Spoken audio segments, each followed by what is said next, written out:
चैंग्यू अपने घर वापस तो लौट आया है, पर इसे मजा नहीं आ रहा। है। इसे लड़की की याद जो आ रही है, लगता है कि ये उसे छोड़ के अब्रॉड नहीं जाएगा। फिलहाल तो ये येजी के घर आ पहुंचा है ताकि उसे मना सके। दोनों साथ बैठते हैं। चैंग्यू येजी से बोलता है कि तुम भी ही जॉन कॉलेज में ही एडमिशन ले लो, वो यहाँ से बहुत करीब है। तुम्हारे लिए मॉम और दादी जी से मिलना भी आसान हो जाएगा। येजी इसे हाँ तो नहीं बोलती, पर ये खुद भी चाहती है कि इसे ही जॉन कॉलेज में ही एडमिशन मिले।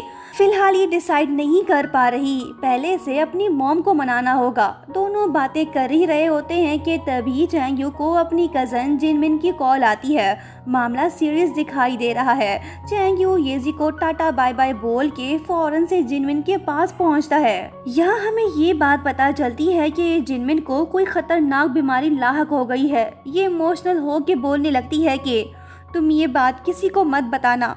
हॉस्पिटल में एडमिट होने से पहले मैं आखिरी बार अपने फ्रेंड से मिलना चाहती हूँ। नेक्स्ट नाइट स्कूल फ्रेंड्स जिनमिन के घर जमा होते हैं। सब तो आ गए, पर लियान दिखाई नहीं दे रहा। जिनमिन येजी से पूछती है कि तुम कौन से डिपार्टमेंट में एडमिशन लेना चाहती हो। येजी जवाब देती है कि मुझे ब्रॉडकास्टर बनने का शौक है। I think he John college मेरे लिए बेस्ट रहेगा। इसकी ये बात तो लियान ने सुन ली। ये बेचारा तो दुखी हो गया। वजह ये है कि येजी ने इससे प्रॉमिस किया था कि वो इसे छोड़ के कहीं नहीं जाएगी। लियान काफ़ी गुस्सा है। येजी पूछती है कि बात क्या है।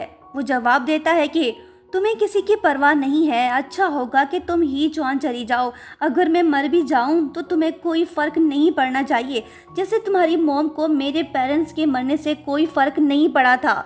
येजी उससे बोलती है कि तुम कब उसे माफ़ करोगे। लियान जवाब देता है कि जब तक कि वो मर न जाए मैं उसे माफ़ नहीं करूँगा। ये बात बोल के लियान तो चला गया, पर इसने येजी की मॉम के बारे में जो कहा है वो इसे नहीं कहना चाहिए था। आगे जाके ये इस बात पे बहुत पछताने वाला है। वो कैसे, बस देखते जाइए। उसके बाद होता ये है कि येजी की मॉम को पता चल जाता है कि उसकी बेटी ने ही जॉन कॉलेज में अप्लाई किया है। बस फिर क्या, ये बात पता चलते ही वो काफ़ी गुस्सा होती है और अपना ज़हनी तवाज़ुन खो बैठती है। ये नहीं चाहती कि येजी इस टाउन से बाहर जाए। रात को जब येजी घर लौटी है तो उसे सब कुछ पता चलता है। जैसे ही मॉम इसे देखती है तो चिल्ला के बोलती है कि तुम यहाँ से चली जाओ। तुमने मुझसे पूछे बगैर कैसे अप्लाई किया? क्या मैं और दादी तुम्हारे लिए बोझ बन गए? जाओ, मैं तुम्हारी शक्ल भी नहीं देखना चाहती।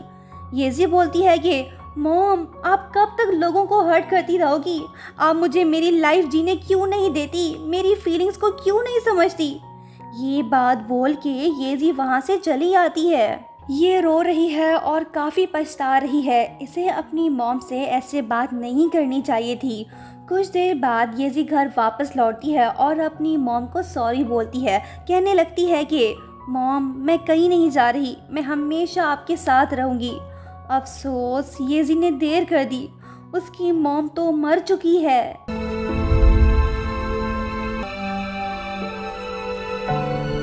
Next morning lemon boy Lian के पास आके इससे बोलने लगता है कि भाई, येजी की मॉम मर गई है। ये बात सुनते ही लियान शॉक्ड होता है और ये फौरन से येजी के घर पहुंचता है। याद है ना दोस्तों, हमने कहा था ये पछताएगा। इसने येजी की मॉम के बारे में जो कहा वो सच हो गया। वो अब इस दुनिया में नहीं रही।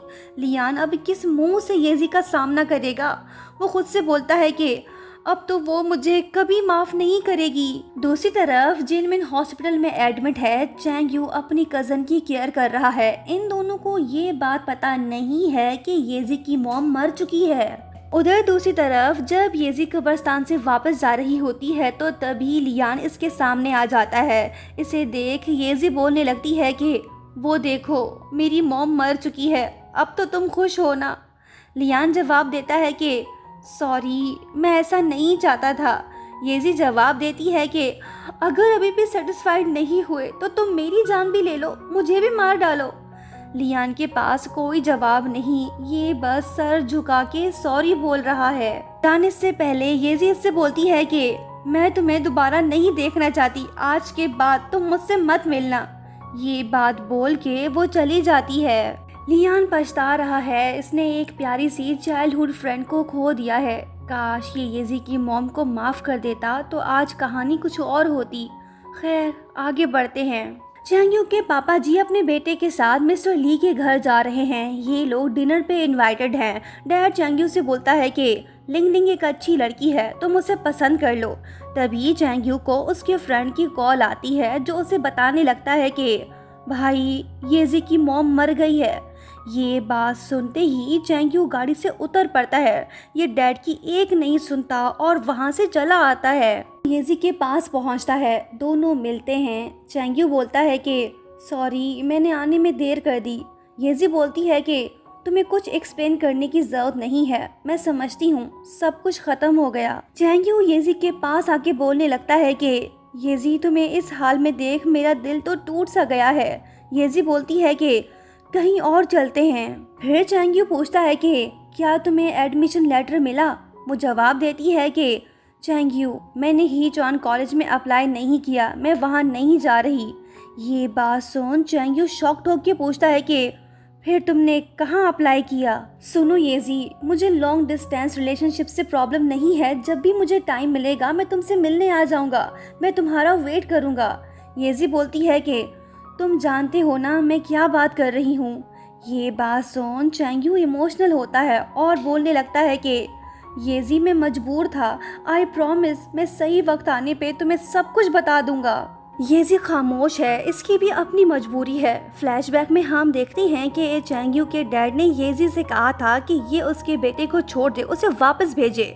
बस इसी वजह से येजी चैंग यू से ब्रेकअप कर रही है। प्रेजेंट में येजी चैंग यू से बोलती है कि हमारी लाइफ डिफरेंट है, बेहतर होगा कि हम अभी अलग हो जाएं। ये बात बोल के येजी अपना ब्रेसलेट उतार के चैंग यू के हाथ में देती है और उससे बोलती है कि हम आज के बाद नहीं मिल पाएंगे, गुड बाय। इन दोनों का तो ब्रेकअप हो गया। ड्रामे की हैप्पी एंडिंग होगी या फिर सैड, लास्ट पार्ट देखना मत भूलना। Thank you so much for watching, bye bye.